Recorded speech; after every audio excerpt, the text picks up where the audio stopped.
আপনি কাউকে মারছেন, মব করছেন, এটার ব্যাখ্যা কি দিবেন? আচ্ছা ভাইয়া, প্রথম কথা হচ্ছে আপনার এটা কি মব বলছেন? নিষিদ্ধ সংগঠন, নিষিদ্ধ সংগঠন তাকে মারতে পারেন আপনি? সে তো কটূক্তি করছে। আমি তো অবশ্যই পুলিশের হাতে তুলে দিয়েছিলাম। আমি দেখেন না পুলিশ কি করলো? প্রথম তো পুলিশের হাতে দিলাম, পুলিশের হাতে দিলাম। পুলিশ ভাইরা তো হেল্প দেখেন তো মব করেছেন কিনা? আমি অভিযোগ আছে। আপনি আমার কথা বুঝেন, এটা অভিযোগ আছে, এটা মব না, এটা মব না।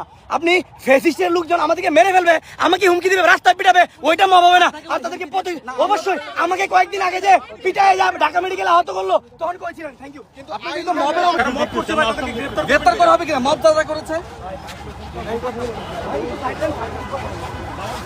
যারা মহব্বতে তাদের গ্রেফতার করতে হবে। কাজ কি এখানে? আইন শৃঙ্খলা রক্ষাকারী বাহিনীর কাজটা কি?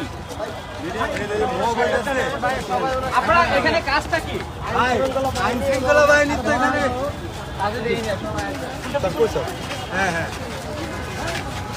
এই আপা সামনে গেলাম চল।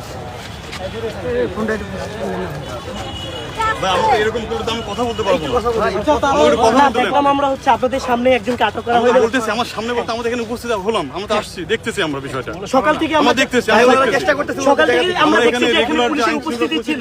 সর্বোচ্চ চেষ্টা করতেছি, আপনারা দেখতেছেন। আপনারা সকাল থেকে এখানে আছেন, সবাই দেখতেছেন, আমরা চেষ্টা করতেছি। আপনাকে এখানে উপস্থিত করে দিয়েছে। আমরা দেখি ভাই, আমাদের সিনিয়র স্যার আসবে, উনি আপনাকে সব বিষয়ে ব্রিফিং করবেন। আমার কেউ সিনিয়র আছে ভাই। আচ্ছা, এখন বলেন পরিস্থিতি এমন হচ্ছে কেন? এখানে কেউ আসলেই সেটা আমরা দেখতেছি, যাচাই করতে আমরা তো দেখলাম, কেন হচ্ছে দেখতেছি। আপনারা তো কিছু করছেন। আপনিও আছেন, আমরাও আছি।